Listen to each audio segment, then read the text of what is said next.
I'm Russell French, and so a little bit about my background. I grew up in a little community in southwest Kansas, heavily irrigated. Went to Kansas State University, got a degree in agronomy, went back to work for a company called Servitech out of Dodge City, Kansas. And it was an agricultural cooperative providing agronomy services, very similar to the Central organization up here.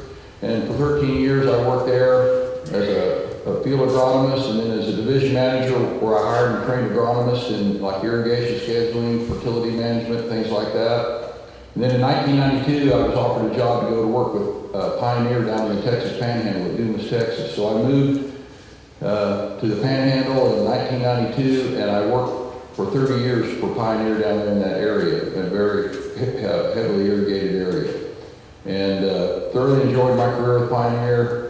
They gave me a lot of opportunities to go around and do these talks when I was with Pioneer. I retired 3 years ago, and people continue to ask me to come and share what the knowledge that I have or have learned, and I'm glad to do so. So what I'm going to do today is kind of share you some best management practices that we have found that work in irrigated production in the High Plains, and maybe get you thinking about trying something you might never have thought about trying before. I've been coming up, into the Dakotas, Minnesota, Wisconsin, Indiana, and doing these talks and having people adopt some of these practices. And for the most part, everybody's been pretty satisfied with doing some of the things I've talked about. There may be once in a while there'll be something come up that doesn't quite work the way it does for me in the High Plains, but I'm going to share with you. I'm going to kind of try to prove my work and what we've done. And if you got any questions as we go along, just raise your hand. I think we'll have the time to do that. So, and I continue since I retired. Also, I still do some crop consulting there. I got 5 customers I take care of. I take care of about 15,000 acres of irrigated corn there in the Panhandle. I had some customers that sold seed to for a lot of years and said, "You're not getting away from us. You got to come still check our corn." And so I still keep involved and try to keep up with things in agriculture. You can see that picture there. That's what it looks like in the Texas Panhandle. It's kind of wall-to-wall center pivots. There's about 600,000 acres of irrigated ground there in that area. And so that's kind of what it looks like where I come from. Now, I always like to share some interesting things I got to do. So with Pioneer for 25 years, I was an account manager, a district sales manager. I managed the sales rep force that sold seed to the farmers. And then the last 5 years of my career, I was what they call strategic account manager, like Wade Goober is back there, where I was assigned to work with some of the large irrigated operations that we have there in the southwest U.S. So I had 4 or 5 operations that were in that 30 to 100,000 acres of irrigation that I work with. And this is probably one of the more interesting farms I got to work with. This is on the Navajo Indian Reservation at Farmington, New Mexico. And they're up to about 100,000 acres, about 700 center pivots. And I think they're probably the largest single irrigated farm, in the U.S. And it's like farming the beach out there. I mean, this is pure sugar sand, what I call it. Organic matters are less than 1%, CECs are less than 10, and all the nitrogen that goes on this corn out there goes to the center pivot. There's no pre-plant nitrogen. It starts with starter on the planter, and then at strategic times we apply fertigation out there, and you can see we've achieved some extremely good yields. This is at 5,000 to 6,000 feet elevation, so our CRM on maturities is very similar here. 95 to 103. Is what we grow out there, and you can see a lot of these yields that we push, those are on 100-day hybrids that we've been able to do that out there in that type of soil. So on the east side there, east of Bloomfield, you can't see it on the map, there's Navajo Lake. It's a big reservoir, so snow melt from the Rockies comes into the reservoir. We have a big pumping station that pumps the water through a big aqueduct at about 20-25 miles to the farm. Once it gets on the farm, other pumping stations will pump it up into these water towers. There's about 20 water towers across the farm. And then the water flows out from the water towers to the pivots. So it's it's an amazing farm. You walk into the irrigation control room there at NAPI, it looks like NASA. You know, they've got monitors and blinking lights, and whether on or off, which direction they're pointed. If there's a flat tire, it shows up. I mean, it's just, it's quite a deal. And so on this particular farm, they have their own laboratory out there. So I worked with their agronomy team and taught them how to pull soil samples, and they would take soil samples, run them through their lab, they'd send me the results, and I made all the fertilizer recommendations for the corn on this farm, as well as the crop protection recommendations. And you know, I worked with them for 29 out of the 30 years that I was with Pioneer. So it was one of my favorite operations to work with, and then since I've been starting to do these meetings, as I would come up here and do these meetings, I would do a meeting like this, and this was in 2013. I did a series of meetings across northern Illinois, and I would talk about what we were doing in the high plains, and I'd be at the back, and people were filing out, and everybody shaking my hand, great talk, but I could hear people say, it worked, that'll work in Texas, but it's not gonna work in Illinois. And I thought, well, what am I doing up here if you're not gonna try something, you know? And so, but over time I was able to meet with people, and what's interesting about this, if you take a look, this is the 2019 corn yield contest in Wisconsin, and the conventional irrigated, see number one there, George Andrew, I got to meet him. I did a meeting in 2018 in Janesville, Wisconsin, and he come up to me and said, I want to raise 300 bushel of corn on my pivot. I've never done it, about 220, 230. He said, sometimes my dryland corn is as good as my pivot. You know, he said, I must be doing something wrong. So anyway, working with his Pioneer agronomist, we sat down and met with him. We outlined a program I thought would help him. He implemented that in 2019, and he got first place in Wisconsin, almost 300 bushel. We didn't quite get there, but we got close. So I guess what I'm saying is people that have tried some of these things and want to talk about it, they have been successful. And so all I'm asking you guys today is just to kind of have an open mind, and maybe if there's something I talk about and you haven't tried, maybe pick out one thing and maybe try it on one pivot and see what kind of results you get. So all these talks I've done over the years, I've got to do a lot of industry talks in the fertilizer business, Blue Fertilizer Foundation, Great Plains Soil Fertility Conference, and I got to meet people like Dr. Fred Below. He's the corn guru in Illinois. He's kind of their main corn physiologist. And I stole this slide from him. I thought it was a great slide. He called this the 7 wonders of the corn yield world. He rated the factors that make up high yield corn, what you had to focus on. And so, you know, he said weather was the #1 factor. Of course, nobody disagreed with that. Weather's, you know, like if you guys had way too much rain last year, that's kind of hard to overcome. But generally, when we think of weather, I think of irrigation. And so if you have a center pivot irrigation system, you can control some more things that maybe you can't do in dryland production. So I would rate, you know, weather, but I kind of say irrigation scheduling is very important, managing your irrigation. Then nitrogen management, that's number 2. It's almost as important as number 1. And then the hybrid selection is extremely important. So that's how he rated those, and it's given all the prerequisites for, making sure, you had good NP and K, that your pH is good, all that stuff, So 75% of the total yield comes from 1, 2, and 3, and those are factors. If you have a pivot, and, you can control when you can irrigate or not irrigate. You can control how and when you put your nitrogen on, and you certainly can control what hybrid you decide to plant. So these are the things I'm gonna focus on 1 and 2, and we got Wade back here to talk to you about these Pioneer hybrids that can really respond well with irrigation in this area. So when you think about 4 critical times in the life of a corn plant to determine yield, I want you to key in on this. So number 1, out of the 4 D7, the number of rows around is determined. So when I'm standing in a cornfield knee high or just a little above knee high, that corn plant already knows it's going to be 16 around, 18 around, or 20 around. Okay, it happens that quick. And so then at 1 to 2 weeks before pollination, that's going to determine the number of kernels down the row, where it's going to be 40 long, 45 long, 35 long. That happens at B12, and that's about head high on me. So when the corn's head high on me, it already knows how many rows down or how many kernels down the row we're going to have. So if we do a good job of getting kernel formation, then we got to get them all pollinated. So that determines the maximum number of kernels that can be produced. And you want to get them as many pollinated as we can. And so 1, 2, and 3, old school was 80-85% of your yield component, just kernel count. But what we're going to really want to focus on today is this latter part of grain field and how important it is. Because on these new modern day hybrids, and I'm going to try to show this is becoming more and more important. And so instead of maybe 80-85%, we're looking at number 4 could be 50 to 70, or 25 to 50% of your final yield could come from this kernel weight now on these new hybrids.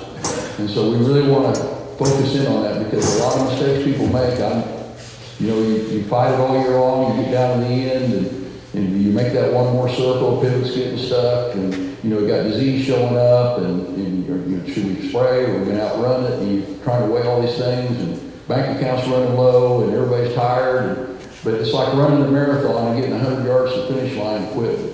And so this management at the very end is extremely important. I'm going to try to key in on that.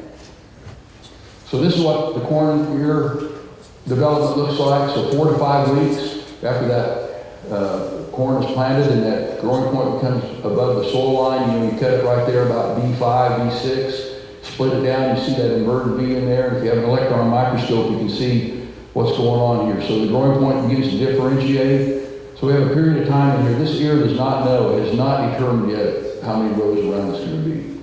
It's still thinking about it, okay? And so then there's about a 5 to 7 day period. We go from here to here. On some hour or some day, that plant says, I can be a 16 around, I can be an 18 around, or I can be a 20 around. So that 5 to 7 days is extremely critical. We want to make sure that plant has adequate fertility, adequate moisture. You don't want to be spraying herbicide that's not labeled at that growth stage because all that can affect the ear girth, the ear girth, and the number of rows around. And once that happens, we got to live with that the rest of the year. You can't change it. So it's a very important time in that early stage, that V5, V6, making sure we keep that corn plant happy. So this is what the primary ear looks like at V9. So when I'm standing in the cornfield, V9 is just a little bit above my waist. So at this time, you can see that we know how many rows around it's going to be. This is a meristematic dome, so it's still forming ovules underneath this. So we don't know how long it's going to be yet, but we know how many around. And this is why corn always has an even number of rows around, because if you have an odd number at this time, if that's 9 around, anytime you double an odd number, you get an even number. You double an even number, you get an even number. So that's why corn always has even rows around when you count it. And then this is what the same ear looks like. Now this is at V12. Like I said, V12 is about head high on me. And so now the doubling has occurred, and now that corn ear knows the maximum number of kernels that can be produced at this time. And that happens at V12. And so you think about it, the mother corn plant, she doesn't treat all these kernels equally. She takes care of the base kernels first, and as things progresses, she'll take care of it all the way to the end if adequate moisture, adequate fertility. But if somewhere during that period of time, that corn plant is sensing that I may not have enough moisture to be 45 long or 50 long, it's going to abort some kernels after they pollinate. And that's why you see corn on those back under moisture stress, under nitrogen deficiency. So why do plants use water? Well, it provides plant structure. The corn plant can't stand up, the soybean plant can't stand up, it doesn't have water in it. Temperature regulation, that's important. But the concept that I want you to think about today is it moves nutrients. So it takes water, so all the fertility is in the soil, but what you put in is fertilizer, the natural fertility. It has to be in the soil moisture so it can move into the roots and go up and feed the plant. So you can have all the fertility in the world out there, and if you have super dry soil, if the plant can't feed itself. So again, that's where irrigation scheduling can come in at these critical times. So just keep that concept in mind. Plants drink their food. They don't eat it, okay? Now I'm going to talk about evapotranspiration today, and so there's like 3 main factors that go into the ET equation. And so wind is the most influential factor. I think a lot of people think heat is, but really wind is the #1 driver of ET, followed by heat, followed by the size of the crop. And so they take all these factors, all the crop physiologists, and there's a model for every crop, the water use curve, for corn, beans, alfalfa, wheat, there's one for every crop, and they take all these factors into consideration to determine how much water that plant's going to use each day, as well as historical weather data. And then we have to, make adjustments if it's hotter than normal or cooler than normal. We make adjustments.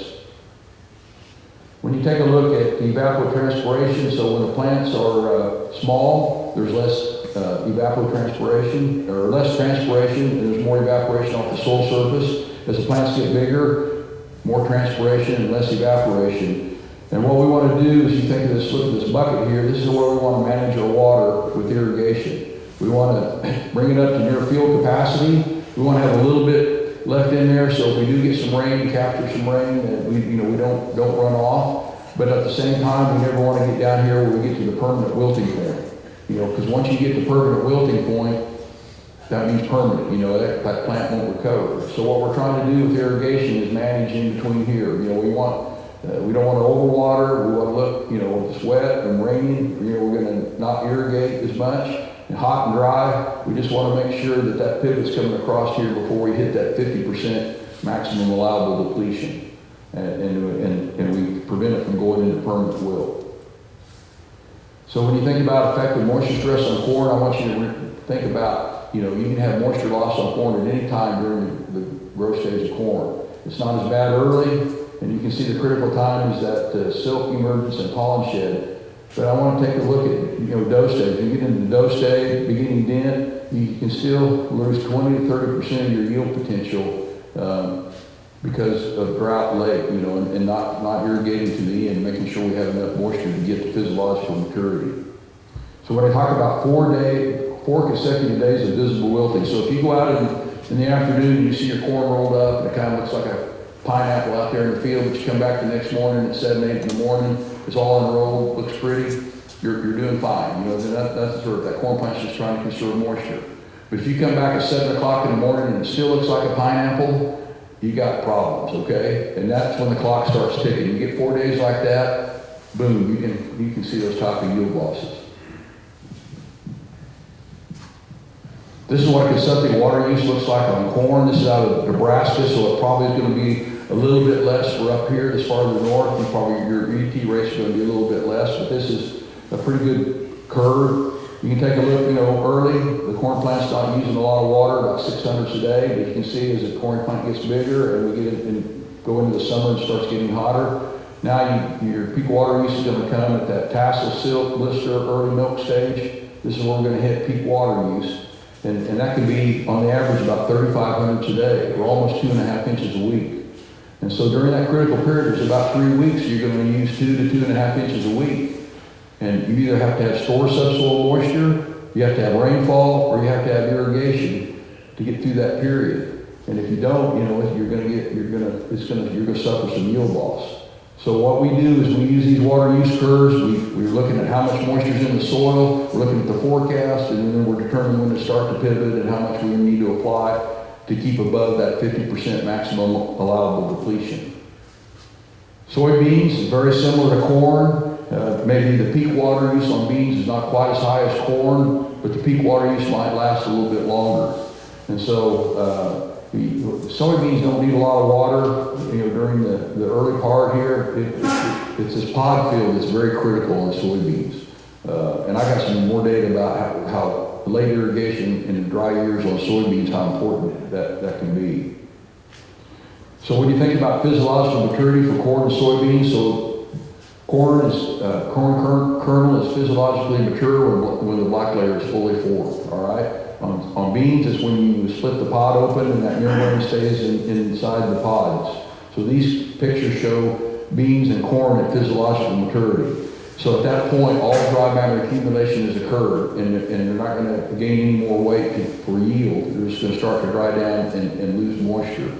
So the old rule of thumb was kernel moisture was 30 to 32%. You should be at black layer. But I'm here to tell you, on these new modern day hybrids, it's more like 26, 27% moisture. These plant breeders have developed these hybrids to fill longer and attain higher kernel weight. So we've done a lot of plot work where we've cut plots at 30, 32% moisture, and we cut them at 25% moisture, cut them at 18. And when we cut a plot at 30 moisture and then we let it get down to 25 or 22, we're losing yield, by cutting it that wet because it's not done, finishing. And I would say 30, 35 years ago, I'd agree 32% was about right, but I don't think so today. I think we need to keep that in mind.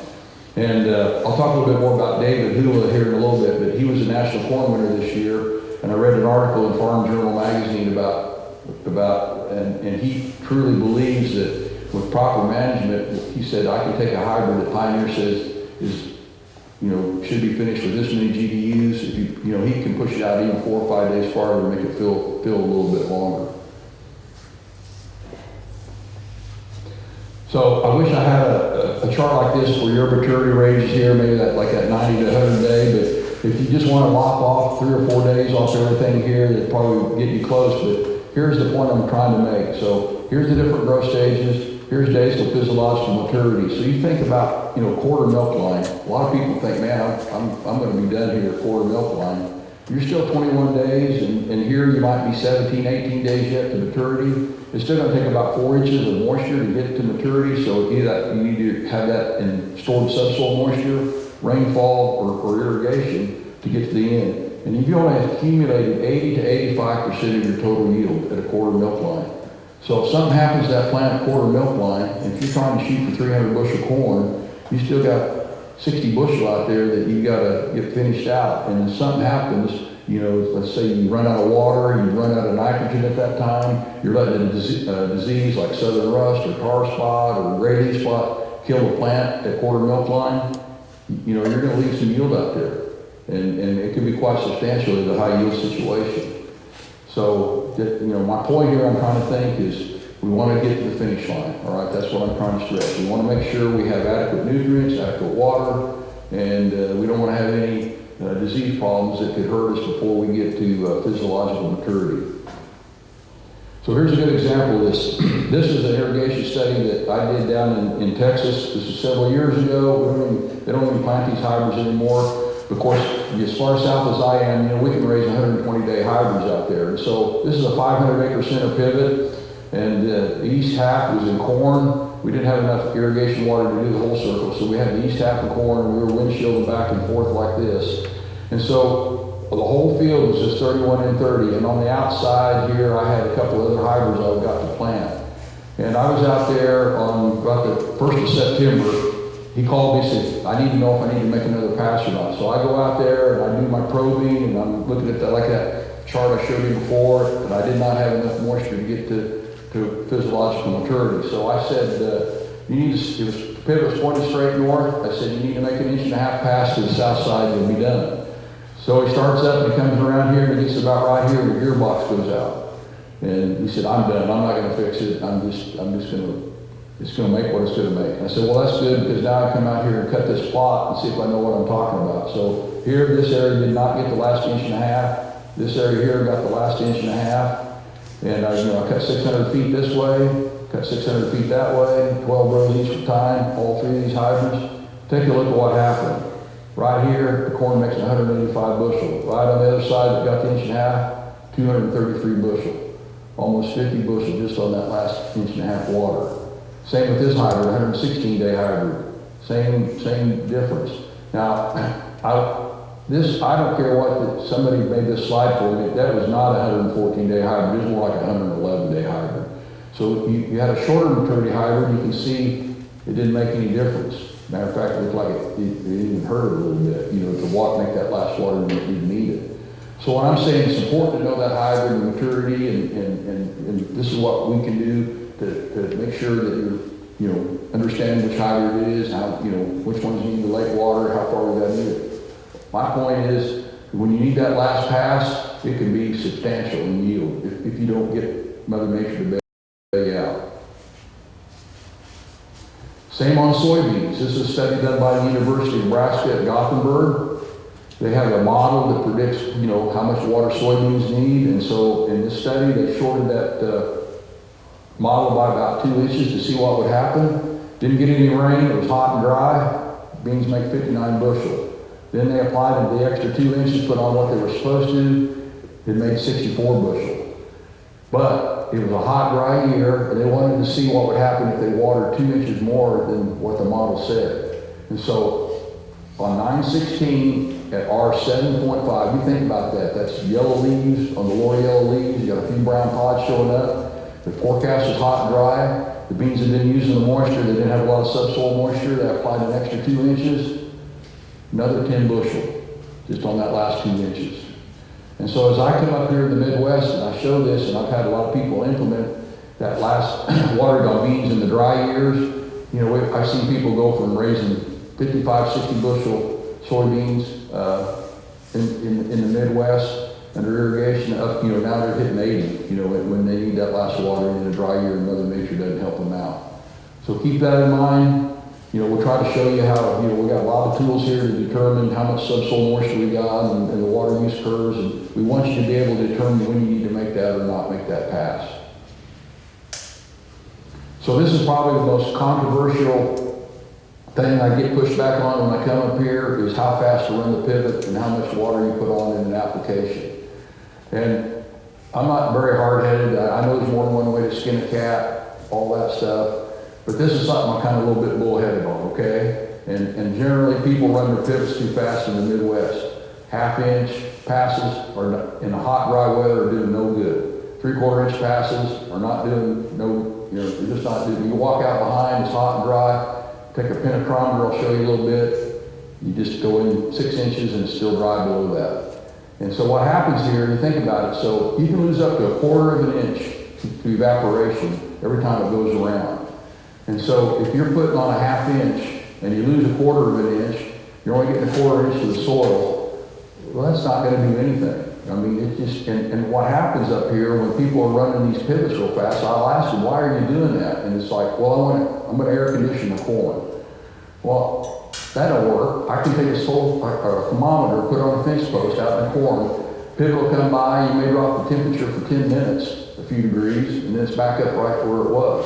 And what's happening is people are running these pivots really fast, and so what they're doing is increasing leaf wetness longer during the day, and then when these diseases show up like southern rust and tar spot and Brady spot, you're just making those diseases blow up. And then beans, white mold, you know, just running them too fast, and you're going to create a condition where you're going to have a problem with white mold. And so I would rather people think about slowing it. I'd rather you slow it down and put more water on, get a better soak, and run less often. You know, there's just, you know, it's less wear and tear on the pivot, and you're going to be more efficient with your water. So you take an example like this, a 550-gallon-minute pivot, that applies 1/4 of an inch per day, and you assume a 20-inch, 0.20 inches evaporation loss per application. So if you run three-day loops, you effectively only get 1.84 inches of water into the soil. If you slow it down and run 2 5-day loops, you're going to get 2.1 inches into the soil. So you're more efficient. And then over a 90-day pumping season, like for us, you guys probably would never pump that many days up here, but my point here is, you know, the more water you get in the soil that the plant can use, the better your yields are going to be in these dry years. So for once the first bushel of corn is made, every inch of water that gets applied either as rainfall or irrigation, you're talking 10 bushels of corn, give or take a little bit. That's a good rule of thumb. And so for me, if I get over 90 days, I get an extra 2.5 inches of moisture into the soil. That's another 25 bushels of corn for me. And Mother Nature is going to help us out. So I would suggest, if one thing I'd like you to try, if you're one of these people that are, you know, a 1/2 inch guy, a 1/3 inch guy, and that's all the faster you run the pivot, maybe 3/4 you think, I want you to try maybe think about slowing it down and when we're in those peak water use on those crops of putting down an inch. And where I've got people to do that up here, I can't think of very many few times when people said that was one of the best things they ever did. So you know, maybe give that. And I've got some people in Illinois that I've worked with for several years now. I'm you know, in the dry years, I get them to slow down to 1.25 inches. You know, in my area, our pivots all run on 1.5 inches. I mean, and some slow them down to 2 inches. We would rather soak it down 2 or 3 foot per application and go slower. We're just more efficient. And I learned that in the low water days in southwest Kansas when we had flood irrigation, gated pipe, and I had people watering on 60-inch rows, and they could get across the quarter in 7 days, and I had people watering on 30-inch rows, and it'd take them 3 weeks to get across the quarter. And of course, it's always hot and dry in my area. You know, we're only an 18-inch annual rainfall area. But the guys watered on 30 inches, going every 3 weeks, raise way better corn than the guy going 60-inch rows every 7 days. It's just because we've got better soap, more efficient, and it worked better. Now, I'll give you a chance. Does anybody want, I mean, this is where you want to hammer on me or ask a question about it, go ahead, yes. I've got a question. Up in our area, anyway, you gotta be really careful about white mold. Right? If you irrigate too much, if you have any low areas, Yes, you get white mold. yes. Yield goes to 3 bushel. I understand that. So, How do we deal with that? well, one way is don't grow beans, grow corn. So I like to joke about that because I come up here and I hear this white mold all the time, white mold, and I go, I don't know, maybe you don't have the problem. well, we don't have white mold, and so we might need to defer to Wade over here a little bit, but I would say,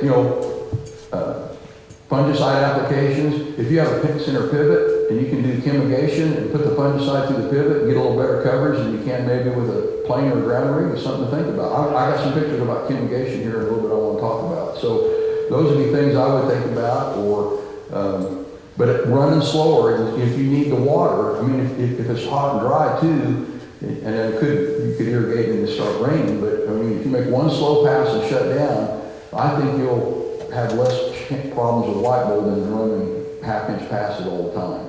So, I don't know, Wade, you got any other management thing for white mold? Yeah, I would agree with your irrigation approach, and you probably are gonna look at having, use if you're using a high-end fungicide twice, I mean, you're probably gonna need to be putting one on, probably R1, R2, probably a little closer to R2, full flower, and then potentially look at like an R4 application, would be another app, another of a good, high-end fungicide, is probably what I would be looking at for that. And I kind of joke about, just grow corn instead of beans, we don't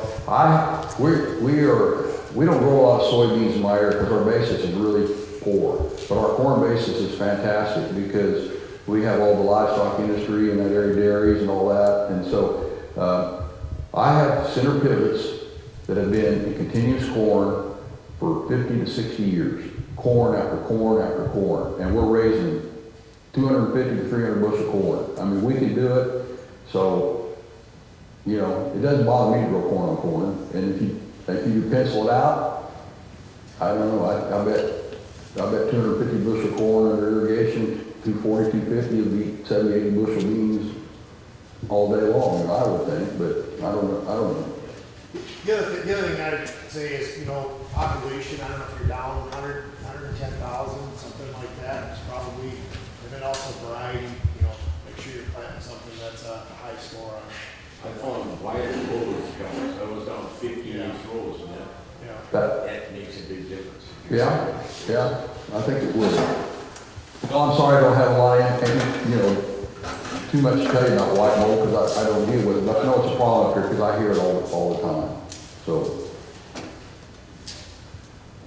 I do have some people tell me, well, when I run an inch pass and I got a lot of slopes under my pivot, I get a lot of runoff. One of the things that we've done in our area because of our declining wells, we've been mining our aquifer, so we don't have the water that we used to have. So everything's got to go in, and we don't want to do a lot of tillage and lose that. And then we have to end up what we do like pre-irrigation. Sometimes in some years we've had to water before we even plant to build up our subsoil moisture to get through the year.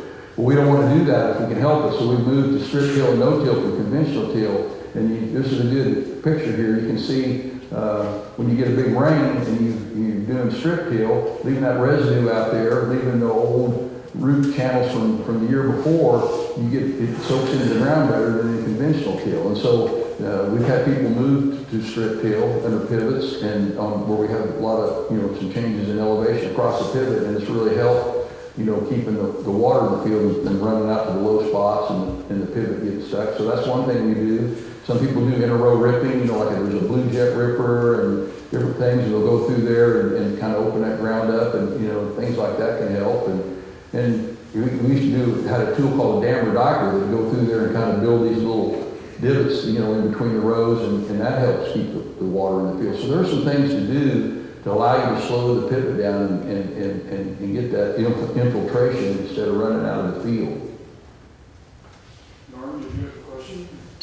Well, I was just gonna mention, Russ, that one of the fascinating things I looked at in the National Corn Growers Contest, and this was a couple of years ago, it was in 23, and what was fascinating, we were talking about starch density, I'm walking you back a little bit here on that corn, but that late season fill, the top 3 were above 65 pound chest weight. Yeah, absolutely. And you go, what on earth? But they also didn't really have dents in their corn. Right, Its yeah. starch density Yeah. is so intense, Yep. there was no denting. And so the top one was 66.4. If you look back, Oh, yeah. that's gravel. Oh, I mean, know. But it's just fascinating what you're saying about the late season You- fill is huge. You go on David Hula's farm and you watch him, he's cutting 18 to 20 moisture corn, and it looks like he can pull a size chopper out there and cut it for size. I mean, it is green from top to bottom. The only thing that's brown is the husk. It's just amazing. I'll talk a little bit more about him at the end, but thank you for that. That's a great point. So, now one of the things that I want to be able to give you some guidance on today is how to check subsoil, you know, how to check your moisture in the field and make an irrigation schedule. And I used to have a lot of slides about hand feel and doing different things, and you know, we'll talk about some of the telemetry stuff that's available, but I've tried to simplify it, and because I had people tell me that it's just hard to grasp, and it's good when I can go out in the summer, when I come up here in the summer a few times and go out with people in the field and help show some stuff, but I'm going to simplify it a little bit this time from what I did a year ago. I think I'm going to try to make it a little bit easier for you to understand what to do. So as an irrigator, there's 3 questions you need to ask yourself each week. Am I ahead? Am I behind? Or am I staying the same? That's the question you need to ask on each pivot, and you got to walk out there and determine or use telemetry or whatever it is, but you got to be able to answer that question. Am I ahead, behind, or staying the same?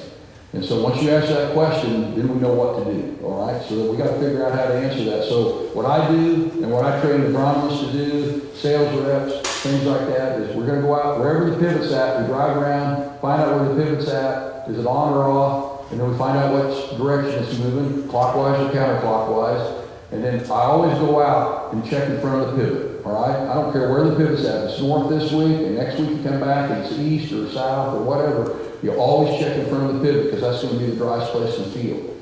And then we're going to record the subsoil moisture, you know, depth, percent of field capacity, however you want to do it. And then you write that down, put it in a note, and then you come back next week, do the same thing, and then you say, is it drier than it was last week? Is it wetter or staying the same? All right?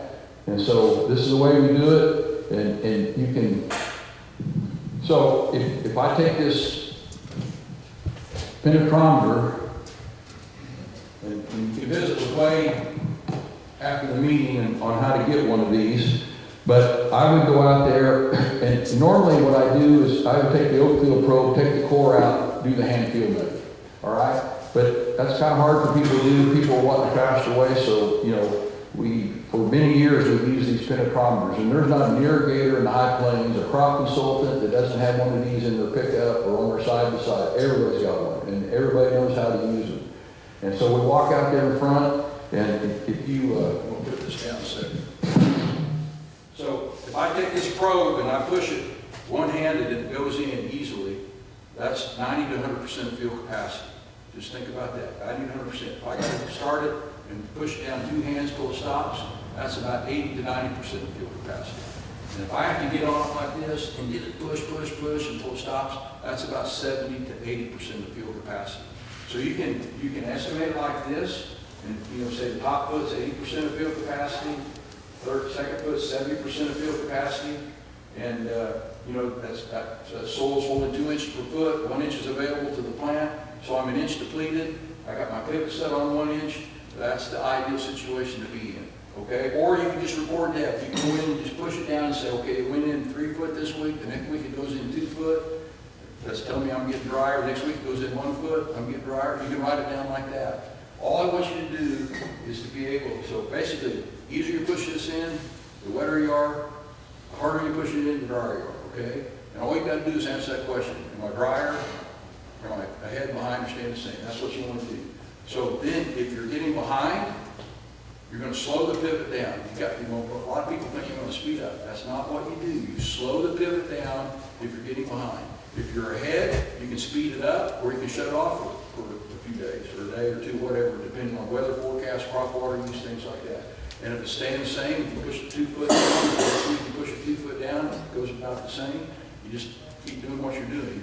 You don't change anything. But that's about as basic as I can make it. But I've got to emphasize, in dry years, starting to get behind, you've got to slow them down and put more water on and get a better soak, be more efficient with the water.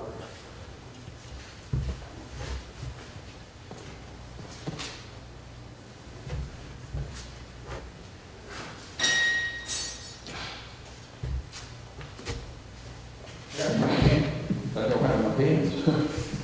So what I'm going to try to show you here, I'm trying to show you how we do this. So here I pushed the probe in 2 foot. It went in one-handed, 2 foot, okay? And so this is what I took my Oakfield probe and I pull it out. You see that my hand there? It's kind of maybe a little bright. You can see how muddy my hand is. It makes a perfect ball. You see my finger indentions in the ball. So when it does that, you know you're near, 90 to 100% of field capacity. Just like I said, push it down one hand, that's what the soil looks like. But where it stopped, so it stopped at 2 foot, so I pounded that probe in and took the core out of the 3rd foot, and that's what it looks like. It's dry, okay? You can't make a ball, it's dry, and that's why that probe stopped. And so, here's my rule of thumb. Here's how I'm going to simplify it for you. For every foot that probe goes in, 1 inch of water is available to the plant. Now I know on real sandy ground it might not be quite that much. And on a silty clay loam you're probably going to have a little bit more. But if you'll use this rule of thumb, I've used it up here enough now with people, you'll never get in trouble. You'll do a good job of irrigation scheduling. So let's say you push that probe in 3 foot. That's 3 inches of water. Corn's using 2,500 a day. That's 12 days. In 12 days, you're going to be 50% depleted. And that's what we call maximum allowable depletion. So you have 12 days with no rainfall. You have 12 days to get that pivot around with an inch of water. So it takes you 5 days to put an inch of water on, and 7 days you got to start. You don't wait 12 days to start. You got to think ahead, and then you start. And if you get rainfall anywhere in the time, you just recalibrate and restart and recalculate. Okay. So use that rule of thumb. Every foot that the penetrometer goes in, you have 1 inch of available water. And then you use the water use curve, and you can kind of figure out where you want to be.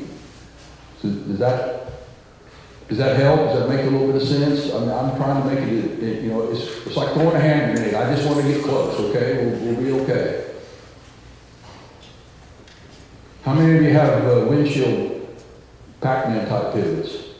So here's another thing I think is extremely a good management tip that we've learned in our area. So when we're making these inch passes or inch and a half passes, we would have people start to come around and make an inch this way or an inch and a half, and then when they get here, it's still hot and dry, and so we need to keep going so that they come back across, so they come back at the same speed that they went the first time. So what happens is this area gets overwatered, and it takes a long time to get back over here.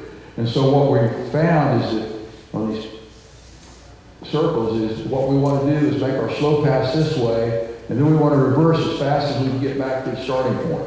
Okay, if you can run it back 100% dry, and not get out of line and not get stuck, that's fine. If you got to put a 1/4 inch on or whatever it takes, I want you to get back to that starting point as fast as you can. So we're going slow like this and fast back like that.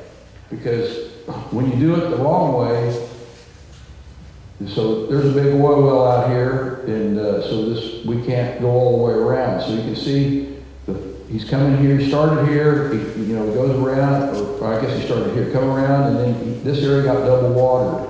And then you can see as you come back how much better the corn is, and then it starts getting yellow again over here on the satellite imagery. So what do you think, when this is getting double watered, what's going on? You leaching nitrogen or denitrification. This corn is severe nitrogen deficient because he's overwatering and flushing the nitrate nitrogen past where the roots are at. Then, why do you think it's yellow over here? It's got dry. This corn's nitrogen deficient, this corn's burning up. And so when you go to that pattern, when you make the slow pass and run it back fast, you eliminate that. And you emulate more what going around and around would be like. And so we've had people adopt that practice, and I've had a lot of people do it up here and said, that was a good tip. They really like that. If you have pressure regulators on your pivot, you need to see rust. If they're 7, 8 years old, get some new ones because they only last about 7, 8 years, right? Yeah.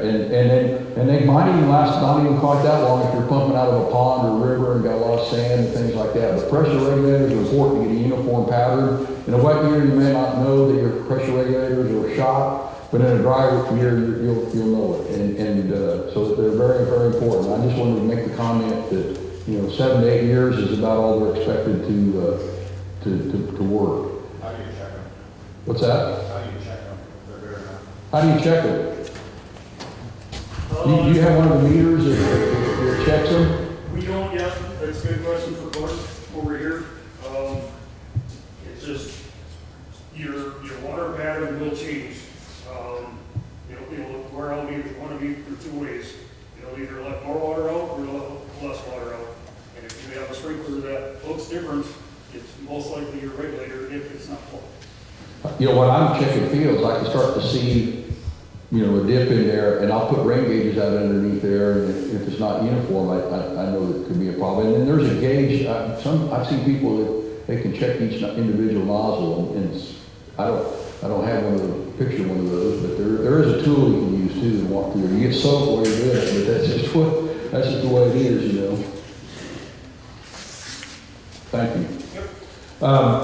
Another thing, when you talk about ways that pivots can help you, is if you're putting on a pre-emerge herbicide and you want to get it incorporated to make sure, before those weeds emerge, so those herbicides are shoot absorbed, the idea is to get it on, get the herbicide in the soil, and those weeds germinate, they die, and they never show up. And so what this picture here is in the high plains, all our pivots are drops off the sprinkler.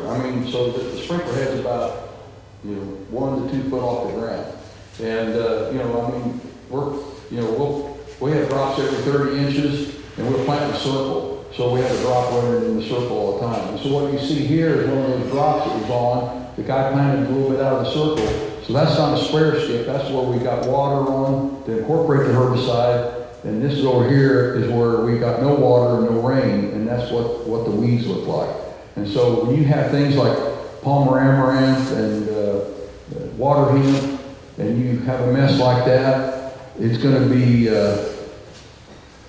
hard to control that, and it's going to be very, very expensive. Where if you have it incorporated, you're going to have good weed control. And so what I'm saying is, when you put a pre-emerge on, and rainfall's not imminent, go ahead and fire that pivot up and incorporate that pre-emerge, and then you can shut it off. And because you're going to get way better weed control if you get that into the soil. Yes. How much do you like to put on for your pre-merge incorporation? On real sandy ground, 1/2 inch is enough. On tighter ground, probably 3/4 of an inch to an inch. On the herbicide labels, most of them will tell you how much water you need to use to incorporate. But I'm going to say somewhere between a 1/2 inch to an inch, depending on soil type. So here's the other thing I want to talk a little bit about is chemigation. And chemigation is a very effective way to apply insecticides and fungicides, and it works very well. Now I'm not going to sit here and tell you it's better than an airplane. That's not, airplanes work too. But some people like the option of doing it themselves because of timing. They feel like they can time it better to do it when they want to do it. Some people want to save the $10 or $12 an acre charge that you get from aerial application. So I don't care. All I'm saying is if you're interested in chemigation, it does work. All right. You just need to make sure that you follow all the local regulations, because they change from state to state. I know Minnesota's one of the worst ones to try to do some stuff compared to Wisconsin or South Dakota. In Texas, we do what the heck we want, you know, as long as we don't contaminate the water. So, but anyway, it does work. And this is an example where we left the check strip, we chemigated. You can see where the fungicide is at versus no fungicide. Now, one thing that's very important, and is you got to have the right nozzle configuration to make sure you're getting adequate coverage.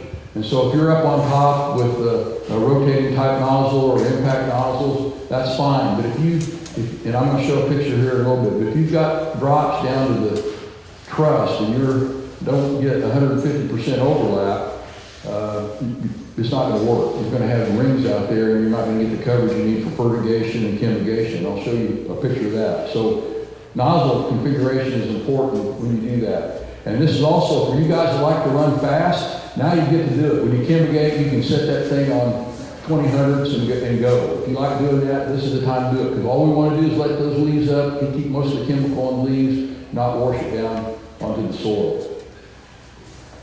And Russ here's got all the good stuff to fix you up for chemigation and fertigation. So I'm impressed when I come here and see the selection of stuff that you guys can get. So while we're on the subject of diseases, this is a little bit something I've added. So southern rust was a bad problem in the Midwest this year. I don't know if it was how bad it was. Bad up here? Okay. But I was down in Sioux Falls on Monday, and there's some guys that got, I heard some big yield differences with or without fungicides down there in southeast South Dakota.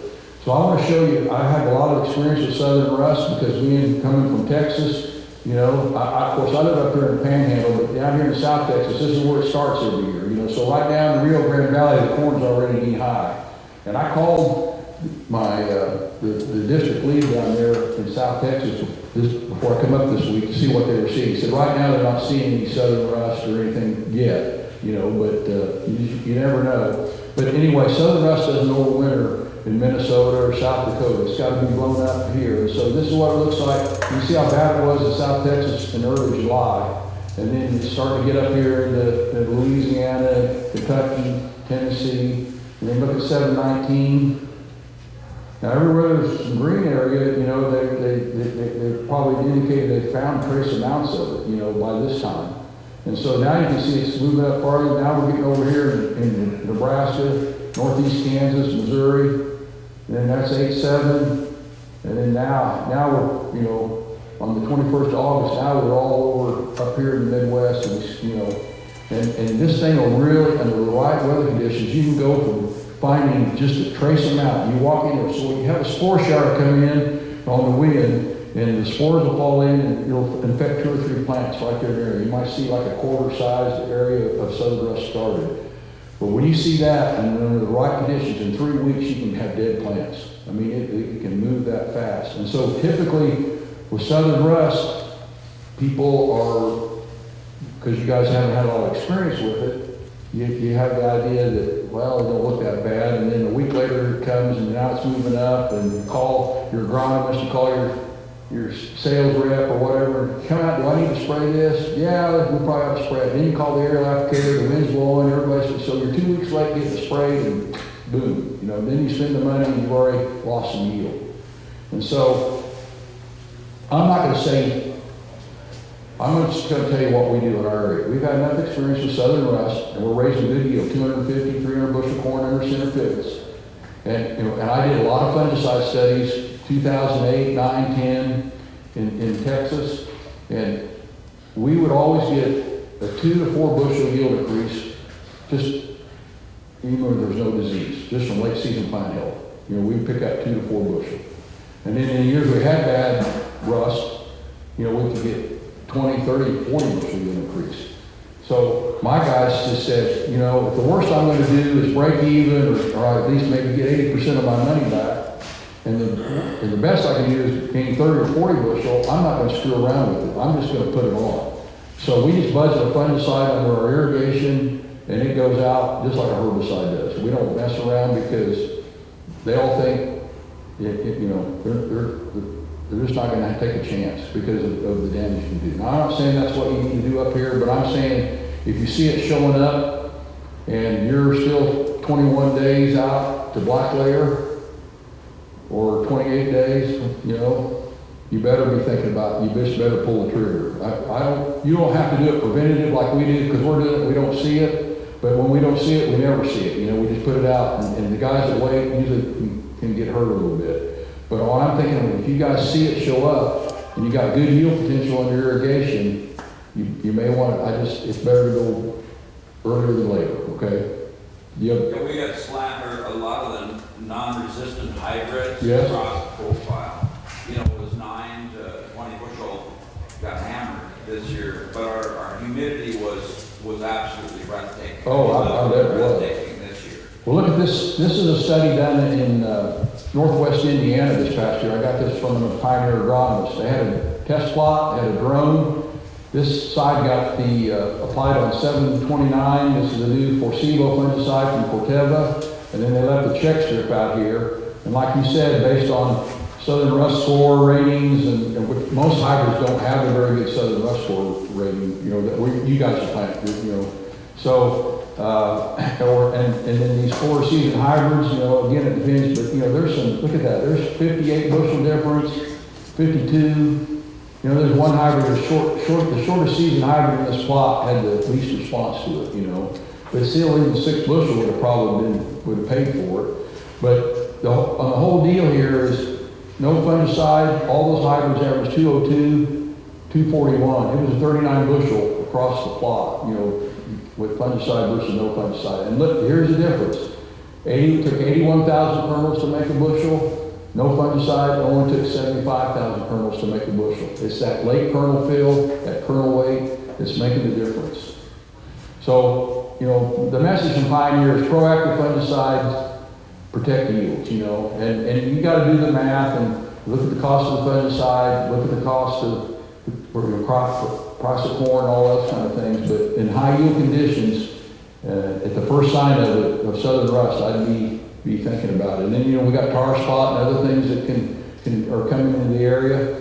And so, and I get asked a lot of time, well, what fungicide do I use? And Wade, do you have that fungicide chart? Yep. Okay, we have a chart back there that rates all the fungicides on all the diseases. If you want to pick that up and look, you know, I can tell you from a crop consultant's perspective that there's a lot of good generics out there that work just fine. You know, if you need, you know, we use propiconazole and azoxystrobin, and it'd be like generic quilt, and it's about $6 an acre. And you know, we're going to put a miticide out in our area anyway, so we've already budgeted a miticide in the plane for that, and just to throw another $6 worth of fungicide in, it's a no-brainer to our guys. They're just going to do it, and the guys that do it never have a problem. We get by with one spray and doing it that way if we go about R1, R2.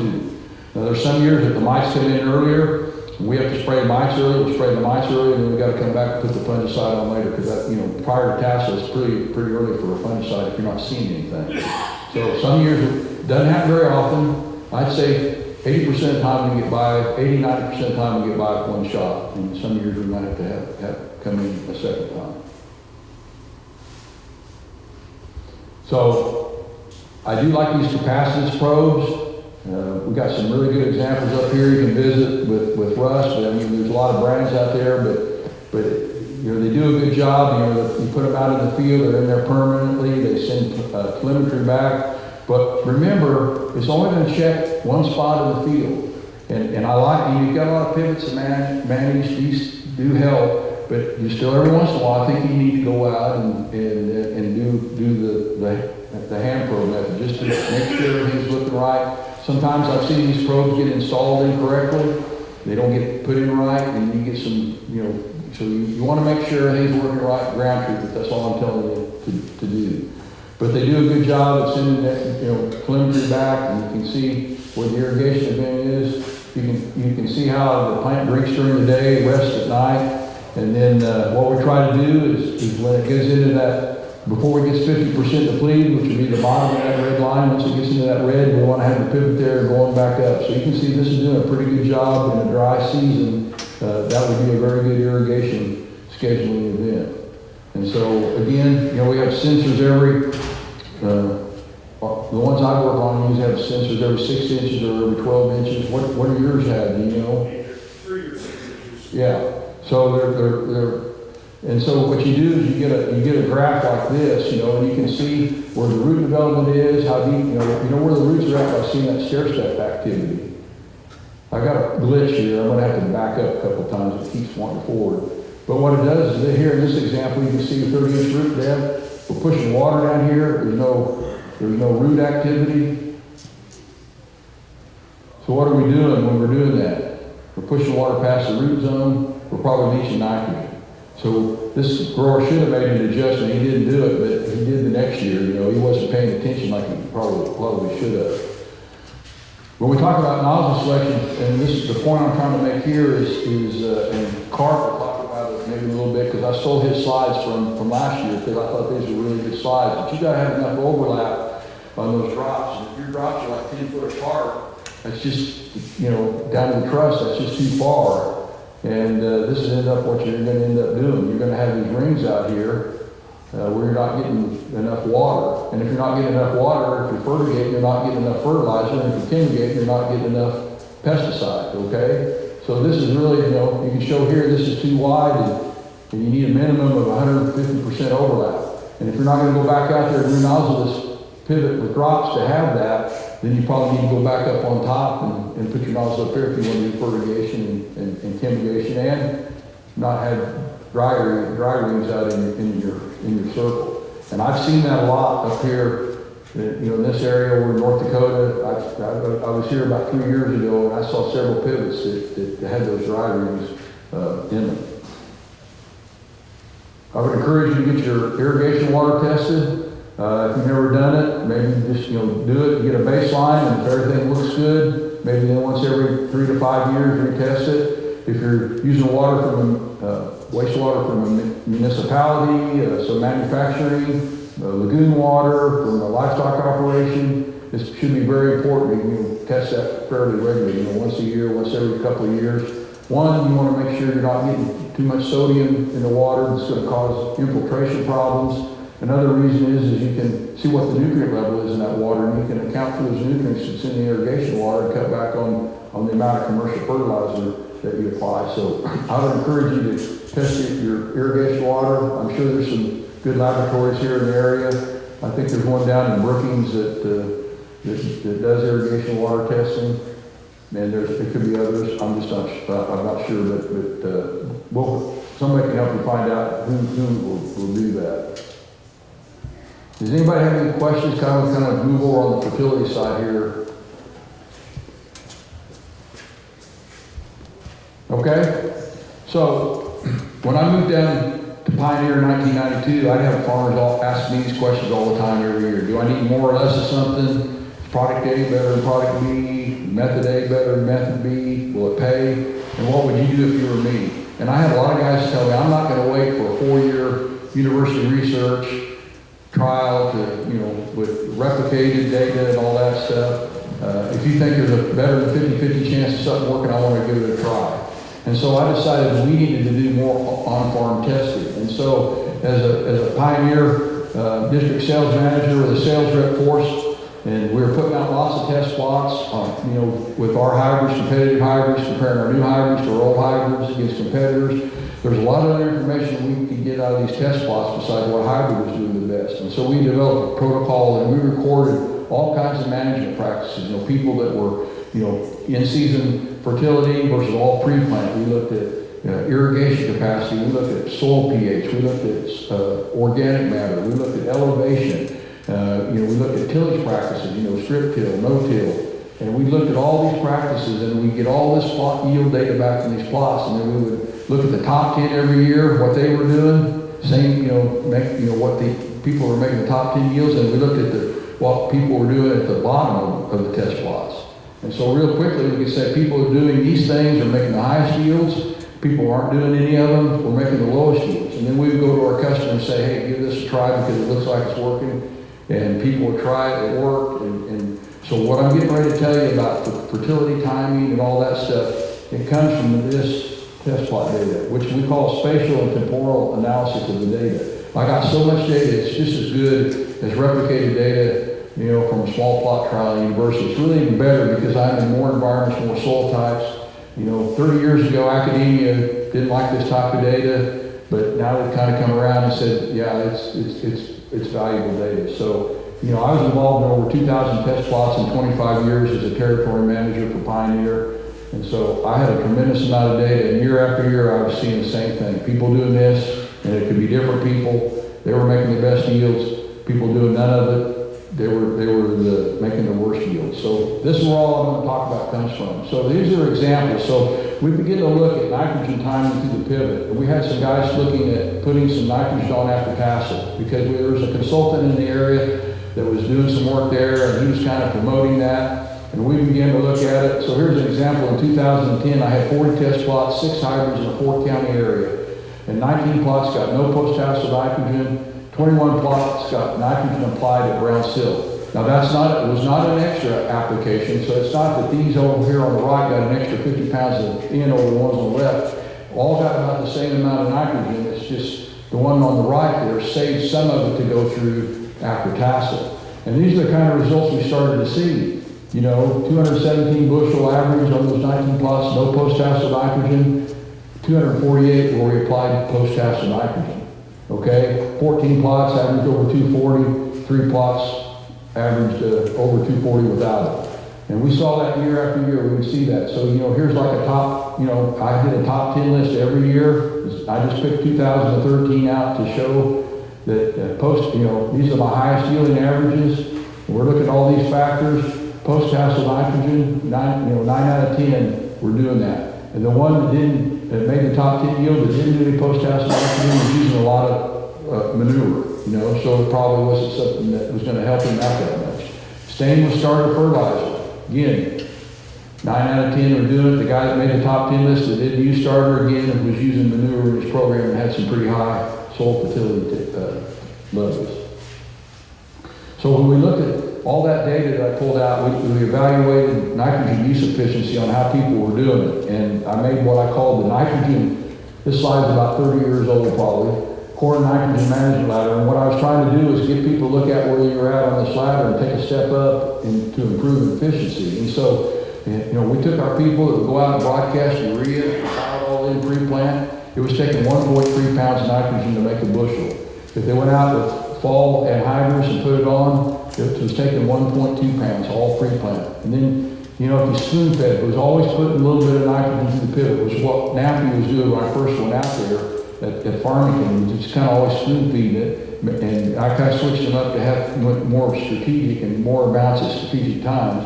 But anyway, they were doing this about 1.1, a pre-plant in-band and a side dress, ammonia or side dress of the culture rig was 1 pound of nitrogen per bushel. And you keep getting more and more efficient. So if you go up here and do it the way I like to do it, a pre-plant band of NP&K, starter, side dress, or a fertigation of E6, and an application of brown silt, going out about 4 times, you know, I was getting down to around 0.8 pounds of N per bushel. And so people would say, well, anhydrous is cheaper than UAN solution. And I said, well, yeah, it is. So in this example, one year, I don't remember what year it was, but nitrogen was pretty high. Anhydrous is 80 cents a pound of actual N, so 300 pounds would cost $240 an acre. If I come up here and use 200 pounds of N, this UAN solution costing $1 per pound of actual, I only spent $200 an acre. So basically I was getting the same yields on $40 an acre as fertilizer, and then if I wanted to take 300 pounds and do it this way, I kicked my yields on up another, 20 or 30 bushel. And so we saw this year after year. And I got some other data that kind of backs that up. So this is David Reiner, the guy that I was telling you that was doing the fertility work. So he had a service. He was providing in-season tissue sampling, in-season soil sampling, and he was managing nitrogen on people I was selling seed to. And he was a person I knew very well. He had been an associate seller at one of my sales agencies. And look, this is 1998 through 2007. So his growers, he had almost 800 pivots enrolled in his program. So his growers that were using 75% or more total in as pre-plant, they would average over this time period 208 bushel per acre. Those that had 75% or more of their total in going through in season were making 216 bushel per acre. It only took 192 pounds to make 216. It was taking 247 pounds of nitrogen on the average over this time frame to make 208. Again, 1.2 pounds in per bushel, doing it this way, which is kind of what I was just seeing, 0.86 pounds in per bushel were more that was going in season. And the same thing I was seeing. So when you look at all those test plots I was doing, all this data he was doing, I mean, this is a norm now. Nobody does it like this anymore. Everybody does it like that. And so if you say post-tassel nitrogen is the way to go, how much do I need to put on post-tassel? So we started initially putting like just 30 pounds out, and we kind of threw it with 50. And David, if you look across here, he had guys going up to 40 pounds, up to 60, up to 80, and then he had people doing 80 to 100 pounds post-tassel nitrogen, a few people even doing more than 100 pounds.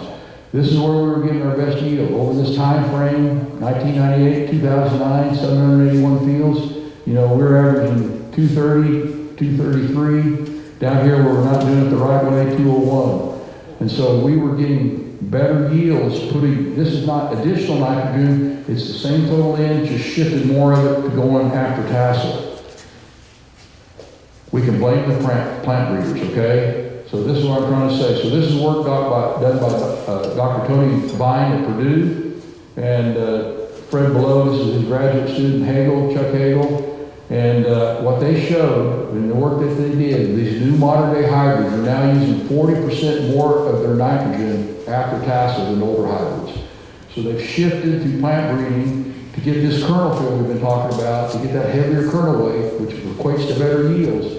So now hybrids need to be managed a little bit different to get these high yields because of the genetics of them. And so when you take a look at a high yield environment, you need 132 pounds of nitrogen, you know, in that 250, 300 bushel yield goal. You're going to need 132 pounds of nitrogen available to the plant during grain fill. So the nitrogen's got to be where the plant can get to it and use it. It can't be out of place, or if you don't have enough, you're going to, you're not going to get the top yield. The plant's going to remobilize about 60 pounds of nitrogen. So those lower 2 or 3 or 4 leaves that don't get any sunlight, you see them starting to yellow stuff off, that's all it is. The plant's smart, so these leaves are doing no good, I'm getting rid of them, I'm going to move those nutrients up into the air. But that's about all we can get out of doing that without hurting anything. So we got to have that 132 pounds out there at the right place. So when you take a look at what it takes to make different yield levels, how a plant uses the nitrogen, you know, I've got the graph up here. It's kind of been recalibrated. You've probably seen that maybe out of Iowa State. But you can see how much nitrogen is required to fill the grain. And so this is how nitrogen, so in a 200 bushel yield environment, 250 bushel yield environment, 300 bushel yield environment, this is how much nitrogen you have to have by these certain growth stages to keep it on track to make those big yields. And so what I'm showing here is to get to V6 when the ear growth starts, even a 300 bushel yield environment, if you had 30 pounds out there early, that's all it takes. So if it only takes 30 pounds to get to here, why do you want to have 200 or 300 pounds out there and then be subject to big rains and then you lose it? You know. So what we like to do is we put out a shot of nitrogen right before V6 to the pivot. Then at V14, when the kernels are determined, you're done doing that. About V12, we put out another shot, and then we put out our final shot at the R1 or R2 stage. And so you can kind of see here. And the other thing you can do, if you start out with, let's say your yield goal was 250 bushel, and you come down here to tassel time, and you go out, and I'll show you how we do that. Go out and make a yield estimate, and things are going good, and you think, man, I could maybe make more than 250 bushel. You know, we jump over here on the 300 bushel track, make up the difference, and continue on. And we can raise our yield goal in season, you know, if we get it on in time. And what's important here, remember, is if you're doing fertigation, you've got to be completely done before you see any dent start to show in the field. Once you see any dents, beginning dent, and you're not done putting on fertilizer, you might as well shut it off, because any nitrogen applied after the beginning dent is not going to do any good. So we want to begin about R1, R2, and we want to be done by R4, whatever we're going to do. That's very important. And remember, you might have heard somebody tell you can't fertigate during pollination. You know, that's BS, okay? You can run those fertilizer pumps whenever you need to. If you got one pump and you're moving around 3 or 4, and you gotta start a little bit early, don't worry about it. 1 acre inch of water is 27,000 gallons of water, and you're gonna pump 10 to 30 gallons at 32% into 27,000 gallons of water. It's not gonna hurt a thing, okay? It's just not gonna hurt a thing. Yes? Just want to comment, as we've gone along, we've found nitrogen use ratios have improved by, we run 12% sulfur with every gallon of applied, no matter when it's applied, we 12%. So we mix it before we even bring it home. We just found a really tight ratio of utilization when we use. Excellent point. In our sandy soils, I'm glad you brought it up. We use sulfur, you know, our fertilizer dealers, there's a product, it's 28005 we call it. It's already mixed up like it's ATS and 32 mixed together, all ready to go, and we do use 28005. However, if you test your irrigation water, and I've had some areas I work in, you know, we're getting 2 to 3 inches of sulfate sulfur per acre inch of water. And so sometimes we don't see the response to sulfur where we have a lot in the irrigation water. But if we don't, you're exactly right. It's sure can pay. And you can fertigate other things. I fertigated KTS, you know, in areas where I'm short on potash. Out in the Four Corners area on another Indian reservation, Ute Farm and Ranch. We've run KTS through where we've seen some potash deficiency and helped that. David Hula is somebody that'll put potassium through the pivot when he thinks he needs it based on his tissue samples. So KTS, sulfur, nitrogen, you know, those all can be, you know, those mobile nutrients or semi-mobile nutrients can still work through the pivot. And you cannot put 1034 through a pivot. You cannot, that does not work. Okay, don't ever do that. And do not mix KTS and 32 together because you'll turn, you know, don't do that. If you need KTS, put it out by itself, then put your nitrogen out. But you mix that wrong, you're going to have cottage cheese in the tank, and you don't want that either. So when you take a look at, you know, remember I talked about plants drink their food? So it's a V5 or V6 before roots intersect in a 30-inch row. Keep that in mind. Root elongation ceases at field capacity. So when the soil is wet, the roots are just going to drink right where they're at, and they're not going to go down in that wet soil. So keep that in mind. This is all from the plant physiologist at Iowa State. He presented this to the Pioneer Agronomists a few years ago, and this is the data comes out of Iowa State. But basically he was saying, for every leaf out, the roots are about 2.7 inches. I just kind of rounded up to 3, you know, so it makes it easy math. You got 8 leaves out, we've got about a 24-inch root depth, 10 leaves out, 30, and so on and so forth. Maximum root depth occurs about 75 days after emergence.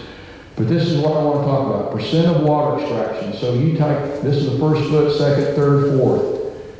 70% of the water a corn plant's going to use is going to come from the top 2 foot. That's where it's going to do it.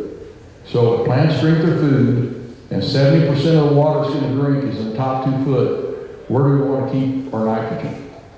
We want to keep it in the top 2 foot.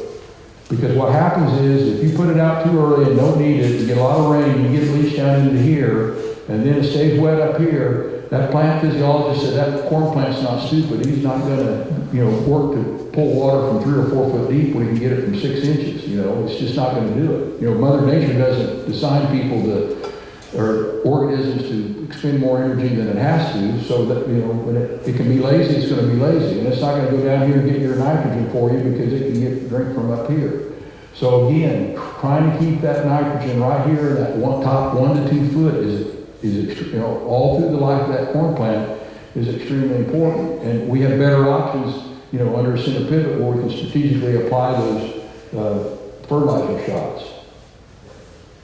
This is a picture you can see. So here, you know, the different colors here, this kind of purple color, that's the top 8 inches. Red is 12, yellow is 20. So this is the percent of total water use by depth. So when you take a look at these growth stages, when you're sitting here at V12, that's head high on me. You know, most of the water is still being used out of the top foot at this time. All right? And so if you put your pre-plant nitrogen out and it's all set down here at 24 inches deep, look at what happens at V6, your girth being determined. you could be in a situation where that plant thinks, oh, I'm not gonna be 18 around, I better be 14 around. So it'll, you know, and then you go here to B12, that's when the number of kernels down the road is being determined. You're just starting to get into the 24-inch root depth again. You know, if you don't have any nitrogen here, you're gonna have 30 or 35 long instead of 40 or 45 long.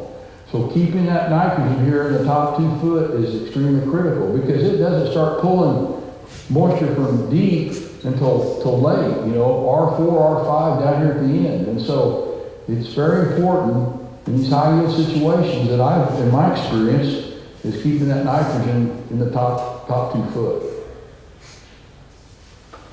So over in Illinois in 2013, they had a really wet summer. I was there the 3rd week of July, and they probably had 20, 25 inches of rain. People that had side dressed with a Coulter rig, UAN solution, was showing nitrogen deficiency. It had that much rain. Even people that used stabilizers. I mean, it didn't matter. It was just a lot of rain, and they were leaching nitrogen. And we walked in the field where a guy was showing, I was seeing it starting to yellow down the mid-rib at the ear root.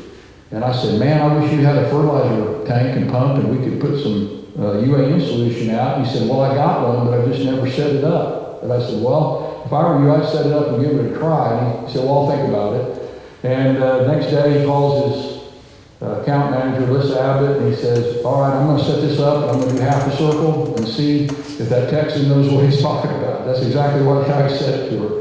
So she goes out, this is what it looked like in the fall. This is where the half a circle, same hybrid. We planted the late, applied the late in. It was about 10 gallons of 32% UAN solution, 35 pounds actual, 2 to 3 pounds better test weight, where we put the late nitrogen on.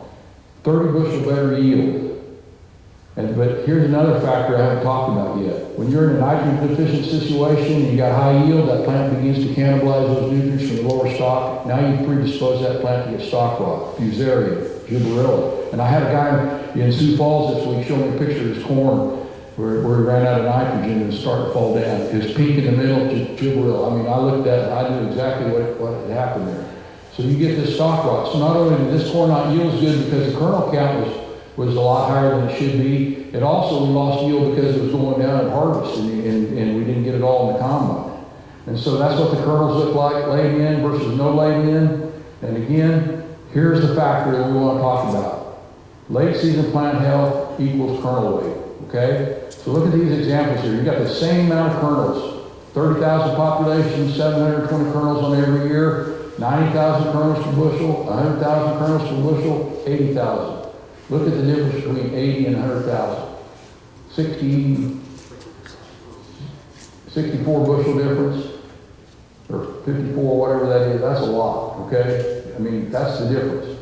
Here's the most important factor. Running out of water, not having enough subsoil moisture to get the physiological maturity, that'll hurt you the worst. The second, running out of nitrogen before you get the physiological maturity, that's gonna hurt you. And then, having the right hybrid out here that can have good stay green, that can be managed correctly. And then fungicide, not letting the disease kill that plant before it's finally made is important. All those factors go into that kernel weight and they're extremely important. We repeated that test on that same farmer in 2014 with post-hassle nitrogen in Illinois. 0 pounds on one quadrant, 30, 60, and 90. Again, we had a yield increase all the way across, up to 90 pounds going through post-hassle. Again, look at the stalk quality. We had the best stalk quality, the best yields where we put out 90 pounds of nitrogen post-hassle. This is what the quadrant looked like with no post-hassle nitrogen. You see a lot of nitrogen deficiency showing up out there. This is what it looked like where we put the 90 pounds out. In dryland corn production, you don't have as many options, but I would suggest taking a look maybe at a Y drop system. Pioneer's done a lot of work with Y drops. I've seen Y drop in areas I've worked in dryland, and where you can get out there late with a high clearance sprayer and put some nitrogen on to carry it, into the grain fill period. I think it's something to maybe take a look at. You could top dress, with urea. But but then, you know, you're gonna need more rain to get the urea activated. What I like about UAN solution and Y dropping is you got these strips right here, and if you just even get a quarter of an inch of rain, you know, corn plants are designed to funnel water down here. A quarter of an inch can get that incorporated, or a quarter of an inch make, all it's gonna do on urea is make it just go up in the air atmosphere quicker, you know, and that, you know, you can use the safety and that'll help some, but my experience, I do like Y dropping in the dry land, so if it's something, you know, talk to somebody that's tried it in this area and see what they think of it, but might be something to consider. One thing we learned about strip till, this next part I'm going to talk about is kind of more related to banding versus broadcasting, okay? Because we found out some fascinating things in our area going to banding versus broadcasting fertilizer. So when we moved to strip till, you know, in conventional till, we go out and spread, you know, DAP, MAP, O60, zinc sulfate, disc it in. Those are mobile nutrients, you have to disc it in. Well, we went to strip till, we couldn't do that anymore because all we're doing is cutting it, using a chopping head, taking an orphan one tripper and running through there, and that's it, and planting. So if you drive through the Texas Panhandle today, every cornfield looks like this. This is how we do it now. And so we had to go to banding our fertilizer with the strip till rigs below because we couldn't incorporate it with tillage anymore. And we got some fantastic yield results, not only from strip till, but a lot of it from our fertilizer placement. And I'll kind of go through that here, and that's just kind of what we learned. And I don't care what you do to ban fertilizer. You can use liquid, you can use dry with the Montag rigs. Doesn't matter to me, both work. There's the logistics of handling liquid are probably a little bit easier, but it costs a little bit more per unit. The dry is a little more logistics involved in handling dry, but it's cheaper per unit of P and K. But again, I don't care. They both work. What I'm looking at is this concentrated band of fertilizer in the soil because I want to make sure that my corn plant can get to it as fast as possible. So you take an application rate of 100 pounds of nitrogen and 40 pounds of phosphate. How many have heard the term acre furrow slice? That's 43,560 square feet, which is an acre, 6 inches deep. You remove the soil and weigh it, soil scientists will say that's 2 million pounds of soil. So you're going to take about 300 pounds of material, 200 pounds of urea, 100 pounds of DAP, and put that out there. You're putting 300 pounds into 2 million pounds, and you're mixing it in. And that's pretty diluted, okay? You take a look at the concentration of 111 part per million nitrogen, 19 part per million phosphorus. You disc it 6 inches deep, you get about a 3-inch incorporation depth. Now, corn plants are going to get to that eventually when the root system gets developed. But in strip till and no-till, you're going to have colder soils, and it takes a lot harder to get to it and get developed. You put the same concentration into a band. Now look at your concentration. 6,200 part per million nitrogen, 1,200 part per million in a 4-inch band. And once that little root gets into that plant, you know, it's really happy, okay? You can find that fertilizer easy. Also, when you band, you can also overcome some things that fixate and tie up phosphorus and potash to the soil, like low pH or too high pH.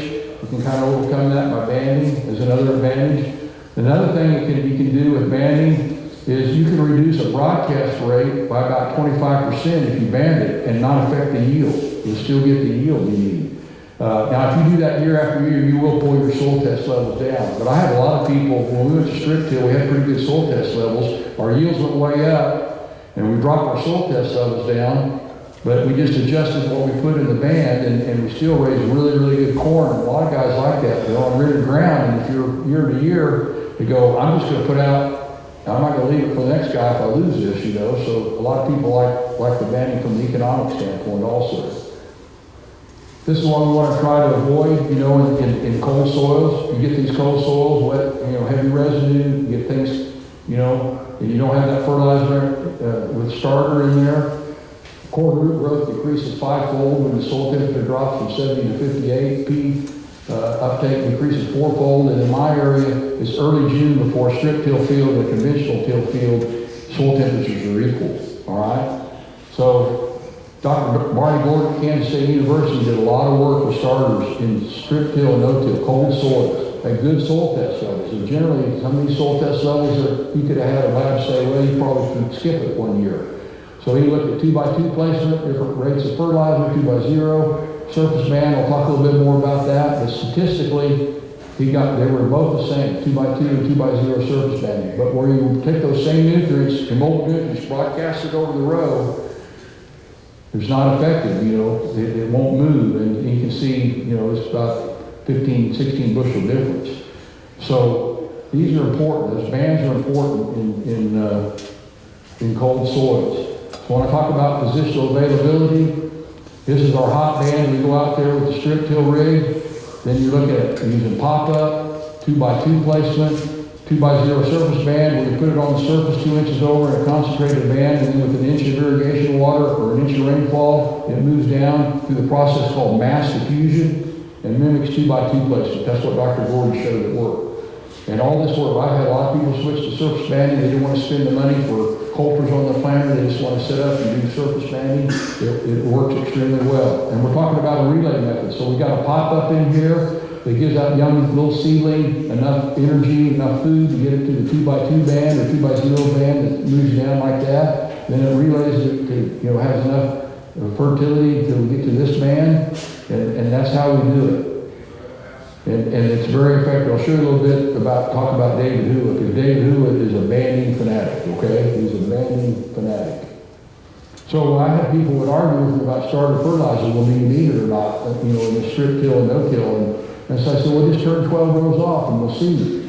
So here we have the field. I turned it off. I flagged it right here.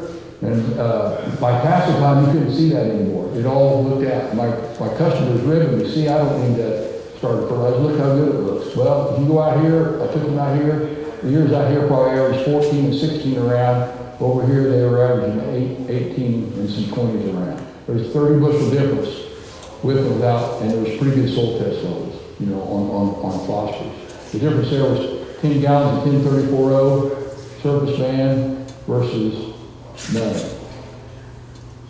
Here's a picture where we had 2 planters running in the field, one using starter fertilizer and one did not. Those dark blue lines, that's the planter that used the starter. The yellow lines are the planter that didn't. Again, it was about a 30 bushel difference without starter. We did this over in Illinois in conventional till field. We just used a strip till rig and banded the fertilizer on. We weren't technically strip tilling, you couldn't see where we went. But we used RTK to plant over that band. And then we just took the same amount of fertilizer and broadcast and incorporated it with tillage. Again, look at the difference in growth. And if you look at a lot of the research data, when you use starter fertilizer and banding, at harvest time, your grain moisture at harvest time will be 2 to 3 points drier where you use starter and banding versus broadcasting. So I'm a big proponent of banding fertilizer. I've just seen a lot of advantages to it. This is a planter that I work with. This is a dual starter placement technology. Basically this is our 2x0 surface band right here. This line is going right into the furrow, so we can use pop-up and 2x0 surface band, depending on soil test, what crop we're growing. You can run one blend of fertilizer like 1034O. You can put whatever you need to in the surface band. You can just use like 5 gallons in the seed slice. I've always used 5 gallons of 1034O in the seed slice. I've never heard anything doing that. And or some people will use this as a hot band. Use a blend of KTS and 1034O, or they use 1034O and 28005. And then they'll put another nose tank on the tractor and use it like a micronutrient blend or a starter blend for their pop-up. I've seen it all done different ways. This is what it looks like on the back. So you get that pencil stream coming out here of the 2x0 surface band, and then in the furrows where the pop-up is going. This is what the surface band looks like. You can see that if you can. It's a little hard with that gray line right there. To make mass diffusion work, you have to have a minimum of 10 gallons of fertilizer in that band. I don't care what kind it is. You can use all 1034O. You can use all KTS. You can use KTS and 1034O. You can use 28005 and 1034O. Just a minimum of 10 gallons needs to be in that band to make surface banding work, to make mass diffusion, the process called mass diffusion work. When you talk about adjusting in rates in the season, I was talking a little bit about that. We're jumping over from the 200 bushel yield goal level to the 250. This is kind of how we do that. We'll go out there and we'll count our stand in 1/1000th of an acre.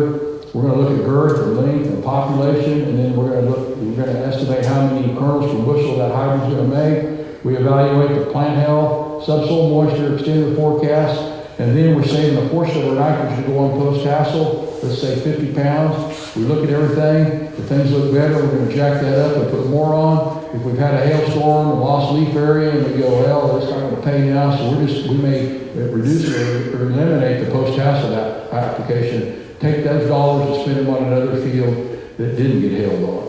So we have lots of options we can do when we're saving some of that nitrogen to go through tassel. And so in this example, I have 17 by 40 by 36. This is the factor. I had developed factors on each of the hybrids I was selling, which is basically about 85,000 kernels per bushel. I estimated on 725 that the yield potential was 285 to 290, and our original yield goal was 250. We were scheduled to go with 50 pounds of nitrogen on post-tassel. We increased it to 90.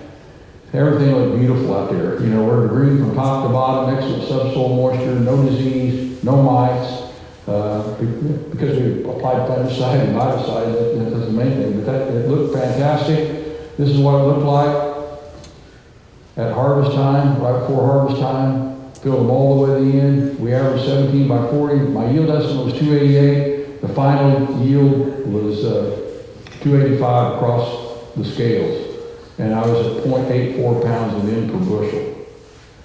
In 2015, we did the same thing. So here's kind of my base program, all outlined for you guys to see. 1197, we did 150 pounds of N, went on pre-plant. The soil test was very high in phosphorus, so we did not apply any pre-plant phosphorus. We used 10 gallons of starter in a 2x0 surface band, 5 gallons of 10-30-40, that's APP, ammonium polyphosphate, 5 gallons of 28005. We did a 50-pound N shot at V6, and then we put 100 pounds of N on at R2, beginning at R2, and we were finished before R4. We did our miticides. The mites were coming in early that year. That was the year I had to spray at V14 for mites. And then it was later on, 2 or 3 weeks later, when the rust showed up, and we went on with the fungicide. My July yield estimate was 305, and the final yield on this field was 300 bushel per acre pay weight across the field. So that, in a nutshell, is kind of what we've been doing. This is David. You know, in 2018, I got to take some customers to see David Hewlett, spend a day on his farm out there in Virginia. It was one of the most fascinating things I've ever got to do when I was with Pioneer. And this is the planter they planted and used to make the 640 bushel yield. Nothing really special, but it's, you know, it's just a normal John Deere planter. But you can see he's got a dosatron, and this is a small tank here where he messes around with his biologicals, his sugar water, and whatever he's experimenting with here. This is his starter tank. But this is what I'm going to show you. He's got a keen seed firmer, so he's putting starter in with the seed. He's using pop-up. He's got these neutral wheels on the side, so he's got 2 bands on either side. I remember him telling me, he said, I don't want one band on one side because all the roots go that way. I want a band on both sides so I get the roots to go out like that. So this is kind of, this is David Hewlett's kind of the base program. You talk about high plant populations. He plants 50 to 55,000 seeds per acre. Pioneer genetics, he'll tell you, Pioneer's the only thing that will get those high yields for him. He's tried other things. Multiple starter bands, he's big in that. He'll do a foliar micro of V4, V5, when that seed's transitioning off, feeding off the seed to the roots. He'll put a micronutrient cocktail blend of some kind out there, V4, V5. He split applies at the end through fertigation. Multiple fungicide applications. He sprays at least twice every year. A lot of years he sprays 3 times. So I'm just telling you what he does. And then late season irrigation is needed. And in 2018, when we went out there, I took 6 of these probes out there and my customers, and they're all out there and showing David Hewlett how to use this probe out there. And he found it fascinating. So the next year when he made the big yield, he was using this probe to determine if he needed to make that last irrigation. And he had, so I like to take a little credit that we helped him make that big yield because he was out there with this probe and seeing if he needed to make that last irrigation. So I know that's a lot of information. I appreciate the time to share it with you. If ever throughout the year you want to get a hold of me through your Pioneer strategic account manager, or even, you know, somebody, you need to get a hold of me. Somebody can get a hold of me. I'll be glad to answer any questions. I really feel it's a privilege to come up here and talk to you, and I'd like to see you be successful, and I just, thanks for the opportunity. Any questions?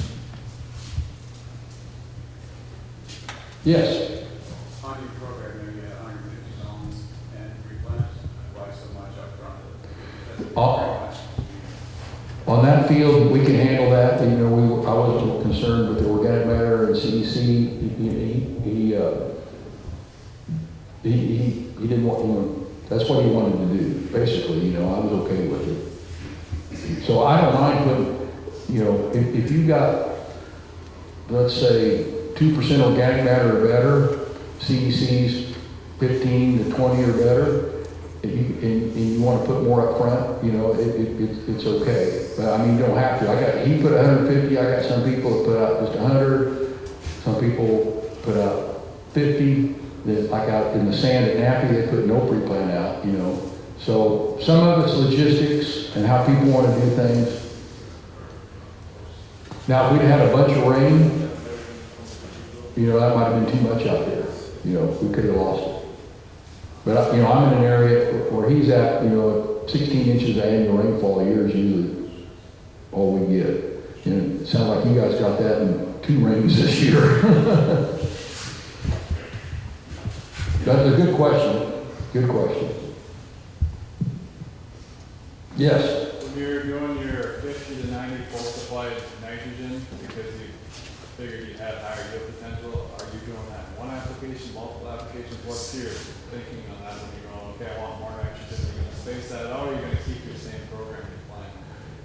I like to put it all in one shot. We have you get one of those double piston Neptune pumps, you know, we can put out 30 gallons in an inch pass, you know. So I like to do it in one, but some people, if their pumps can't do it, we'll do it in 2 shots, you know. So I guess it really doesn't matter as long as you get it done before you see any dents in the field. Along those lines, Russell, one thing I would add, Pioneer did some research here the last few years. They found that at yield levels of 250 to 300, that corn plant is taking 47% of its nitrogen post-task. So what he did there is that supports that exactly what they found in that physiology and how nitrogen works in those higher yields. You get, you know, sub 250, 235, you're using about 35 to 37% of your nitrogen post-tassel. But to get to that next year, that uptake increases by about 10% of the 47%. Now that's my message today to you guys, finish strong. That's what David Hula wrote in that article in Farm Journal. You gotta finish strong if you wanna get high yields. All right, thank you. Thank you. Really appreciate you coming up here and sharing that information with us.